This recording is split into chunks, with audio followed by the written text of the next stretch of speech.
Hello, signal problem. अच्छा, phone cut क्यों कर रहे थे? उस दिन मैंने जो भी कहा वो सुन लिया ना? हाँ, सुन लिया। तुम भी तो यही चाहते थे ना? तो अब मुझे अवॉइड क्यों कर रहे हो? सोच रहा था एक बार और चेक कर लूं। क्या चेक करना चाहते हो तुम? ओल्ड एज होम की बिल्डिंग मिल जाए इसलिए राकेश से प्यार कर बैठी, और उसकी सच्चाई जानने के बाद मुझसे प्यार करने लग गई। सोच रहा था कहीं राकेश की तरह मैं भी तुम्हारे दिमाग में तो नहीं, इसीलिए मैं एक लंबा सा गैप लेकर अपना शक दूर कर रहा था, पर पकड़ा गया। तुमने मुझे समझ क्या रखा है? हाँ, क्या सोचते हो तुम मेरे बारे में? उस दिन मरने से पहले मुझे राकेश की याद नहीं आई, तब तुम ही ने कहा था ना कि ये प्यार नहीं हो सकता। तुम मुझे 7 दिन दिखाई नहीं दिए तो मेरा मर जाने को दिल कर रहा था। इसे तो प्यार ही कहते हैं ना।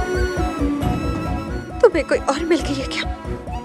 तुमसे कुछ पूछ रही हूँ मैं, जवाब दो, कुछ तो बोलो टोनी।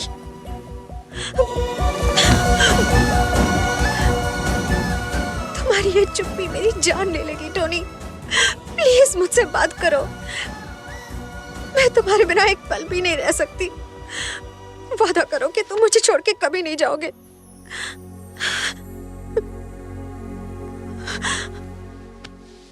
मैं वादा करता हूँ।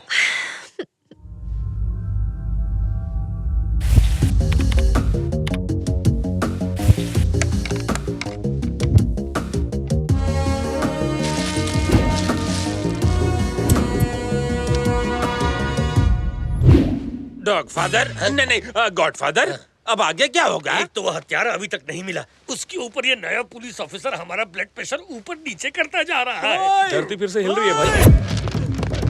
अरे ये बाल में आप फिर से आ गया।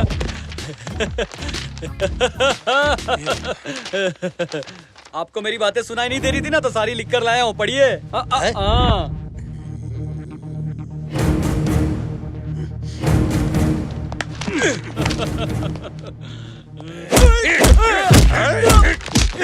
अबे 4 क्लास क्या पढ़ लिया तू? अपने आप को बड़ा पढ़ा लिखा समझता है क्या? तुझे पता नहीं कि काला अक्षर मेरे लिए भैंस बराबर है। भैंस से कहीं के छोटे तू आया तो मुझे याद आया कि आज मेरी गली में चांद निकला। ये गूंगा मेरे 12 बजा रहा था। पर 12 तो इसकी शक्ल पे बजे। अरे इसकी शक्ल ही ऐसी है। कल गूंगा बनकर मोना एक्टिंग कर रहा था और आज ये लव लेटर लेकर आया है। देखो ये हिंदी में लिखा है, फारसी में। अबे चुप इटारसी। जरूर मेरी बुराई की होगी इसने। तूने अभी तक नहीं बताया?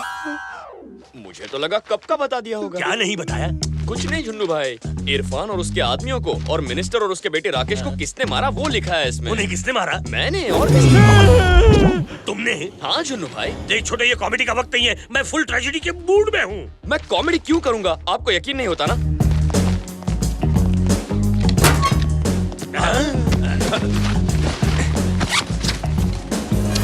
मैंने उन सबको मारकर पैसा यहाँ छुपा दिया था। सच में तूने ही मारा? मगर क्यों छोटे? मैं उनको ना मारता तो आप उस पोजीशन तक कैसे पहुँचते? पर मैंने तो तुझे अपना सपना कभी नहीं बताया था। आपने नहीं बताया, फिर भी मैंने जीबी को मारा। वो जीबी मेरी गोली से नहीं मरा। ओहो, आपको लगता है आपने उसे मारा? अरे आप बटन दबाइए ना, जो होगा देखा जाएगा। ये सब किस लिए छोटे? आपको सबसे बड़े डॉन की कुर्सी पर देखना ही मेरा मकसद है। आपकी खुशियों के लिए मैं कुछ भी कर सकता हूँ। ठीक है, इरफान भाई को तुमने भाई के लिए मारा, पर मंत्री और उसके बेटे को क्यों मारा? मैंने सोचा इरफान की मौत के बाद मिनिस्टर जिंदा रहा तो बहुत दुखी होगा, इसीलिए रहम खाकर मार दिया। अपने डर को भगाने के लिए तुम लोगों को धोते हो ये तो मालूम था, लेकिन रहम आने पर जान ले लेना, ये क्या है? हर कैरेक्टर को ऐसे ही मारते रहेगा तो फिल्म आगे कैसे बढ़ेगी? अगर तू ये सब मेरे लिए कर रहा है तो वो पुलिस ऑफिसर मुझे कुत्ते की बहुत मारेगा। गन दिखा के कहेगा तेरा क्या होगा कालिया, तो मैं क्या जवाब दूंगा? डर लगता है तो उसे मार दीजिए भाई। आपके लिए तो मैं उस पुलिस ऑफिसर को भी मार दूं। आप टेंशन मत लीजिए भाई, मैं हूं ना, मैं सब सेट कर दूंगा। आप तो बहुत बड़े जादूगर हो भाई। झटका लगा तो जुबान चलने लगी। कसम से दोबारा पंगा नहीं लूंगा, मुझे अपना चेला बना लो। यहाँ मैं आया था सबके सामने आपकी पोल खोलने, और आपने तो मेरा गला खोल के सबकी बोलती बंद कर दी। अब आपका गेम बजाना किसी के बस की बात नहीं, बस उस ऊपर वाले को छोड़कर।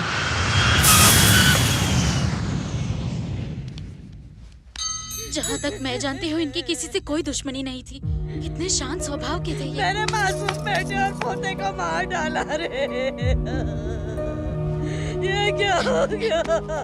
ये मंत्री जी की कुछ चीज है, आपको कुछ भी याद आए मुझे इन्फॉर्म कीजिएगा। 10 दिन में शादी करके राकेश घर बसाने वाला था। मैंने कितना मना किया था, मेरी बात नहीं सुनी। ये सब उस लड़की की वजह से ही हो रहा है। कितनी बनौती थी, मेरे बेटे को कहाँ गई? राकेश की लव स्टोरी का क्या चक्कर है? उन दोनों की शादी होने वाली थी, लेकिन फिर वो लड़की किसी और लड़के से प्यार करने लगी सर। कौन है वो? लड़के का नाम टोनी है। टोनी? ये उसकी फोटो है। इसका नाम टोनी है सर। 1 साल से मुंबई में दिखाई नहीं दिया।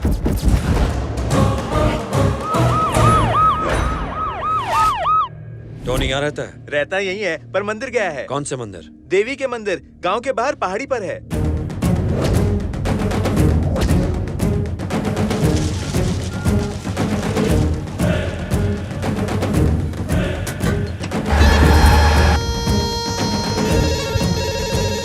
उस टोनी की मुझे सारी डिटेल्स चाहिए immediately. Okay sir. Prabhu the great, Ajju भाई ने ठान लिया है कि वो अपने भाई के खूनी को मार देगा, और टोनी ने ये सब मेरे लिए तो किया है। अगर टोनी भाई के हाथ लग गया तो हम भी खत्म हो जाएंगे। हम उस पुलिस ऑफिसर या अज्जू भाई के हाथ ना लगे, इसलिए इतनी दूर आपकी शरण में आए हैं प्रभु द ग्रेट। अब आप ही हमारी रक्षा कीजिए। 10 बार इस मंदिर की परिक्रमा कर लो, सब ठीक हो जाएगा। ये लड़का बेटा। हम दोनों शादी करने वाले हैं। अच्छा, अपना हाथ तो दिखाइए। रहने दीजिए, मैं ये सब नहीं मानता। अरे हाथ आगे करो ना। देखिए, इस टेढ़े की हाथ की रेखाएं सीधी नहीं होंगी। देखने में तो नहीं लगते, पर हो तुम बहुत टेढ़े। हाँ, आपने तो मेरा ही डायलॉग मारा। बेटी, मंदिर के हवन कुंड में आहुति देकर परिक्रमा कर लो, इससे सब कुशल मंगल हो जाएगा। जी ठीक है। चलता हूँ पंडित जी। तुम कहाँ जा रहे हो? अकेले में बात करने के लिए ही तो उन्हें वहाँ भेजा है। आज तक तुम्हारे जैसा हाथ किसी का नहीं देखा। कहते तुम कुछ और बात हो, आंखें तुम्हारी कुछ और कहती हैं। तुम्हारा हर व्यवहार तुमसे विपरीत है। किसी के समझ में नहीं आता कि तुम्हारा चरित्र है क्या। फिर भी आप काफी कुछ समझ गए। देखो बेटा, उस लड़की को मैं कई दिनों से जानता हूँ। बहुत ही नेक लड़की है, सच्चे दिल से चाहती है वो तुम्हें। ये उसकी आंखों में साफ नजर आता है। उसके दिल को चोट मत पहुंचाना। तुम्हारा जीवन संकटों से घिरा हुआ है, पर ये मत सोचना कि सदैव तुम्हारी विजय होगी। काल कभी भी तुम्हें डस सकता है।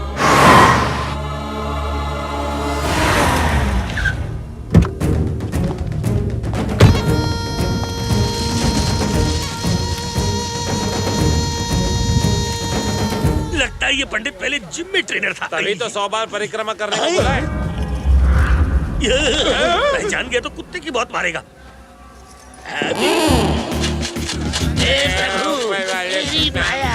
और बाकी कुछ नहीं पाया। नहीं पहचाना, नहीं पहचाना, नहीं पहचाना।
मुझे मारोगे तो मार दो। मैं जानती थी तुम अच्छे इंसान नहीं हो। निहारिका को ये सब पता चलेगा तो उस पर क्या बीतेगी। उसका तो दिल ही टूट जाएगा कि तेरे जैसा क्रिमिनल उसकी लाइफ में क्यों आया। क्यों आया तू? चुप रहो चित्रा। तुम क्या जानो कौन किसकी लाइफ में आया है। वो आई थी मेरी लाइफ में। जिस निहारिका को मैं जानता हूं उसे तो तुम भी नहीं जानती। ना ही निहारिका जानती है कि वो कौन है। मैं तुम्हें सब कुछ बताऊंगा। मेरे लिए सिर्फ एक ही इंसान मेरी दुनिया थी, मेरे पिताजी। वही मेरे लिए मेरा सब कुछ थे। मगर वो एक क्रिमिनल थे और उन्होंने मुझे अपने जैसा बनाया। टोनी जी, मुझे तुमसे कुछ कहना है बेटा। हाँ पिताजी, बोलिए ना। हर घर में एक आध खोटा सिक्का होता है। हमारे घर में हम दोनों ही खोटे निकले। अपने घर में भी एक ही होना चाहिए और वो मैं रहूंगा और मेरे बाद कोई नहीं होगा। बस कीजिए पिताजी। हॉस्पिटल में आते आते मेरी जिंदगी की पूरी रील मेरी आंखों के सामने से गुजर गई। पूरी जिंदगी में मैंने खुद पर गर्व करने लायक कोई काम किया हो मुझे याद नहीं आया बेटे। मैंने आज तक जो भी काम किए आज वो मेरे साथ ही खत्म हो जाएंगे बेटा। मरने के बाद कोई मुझे याद करे ऐसा कोई भी काम मैंने नहीं किया। किसी का भला किए बगैर जा रहा हूँ। बड़ा अफसोस हो रहा है। पिताजी आपको कुछ नहीं होगा। मैंने तुझे अपने जैसा बनाया, इस बात का कोई दुख नहीं है। लेकिन मेरी तरह जीरो बनकर नहीं मरेगा तू। हर इंसान की शुरुआत जीरो से ही होती है, लेकिन लाइफ सबको हीरो बनने का चांस भी देती है। बहुत से लोग मौका खो देते हैं, मैंने भी खो दिया बेटा। लाइफ तुझे भी हीरो बनने का एक मौका जरूर देगी, उसे मत खोना। मौका खुद चलकर तुम्हारे पास आएगा, उसे पकड़ कर रखना। फिर देखना तुम्हें वो अच्छा काम देखकर खुद पर गर्व महसूस होगा। ऐसा काम किए बगैर मेरे पास आए तो टोनी तुझे माफ नहीं करूंगा।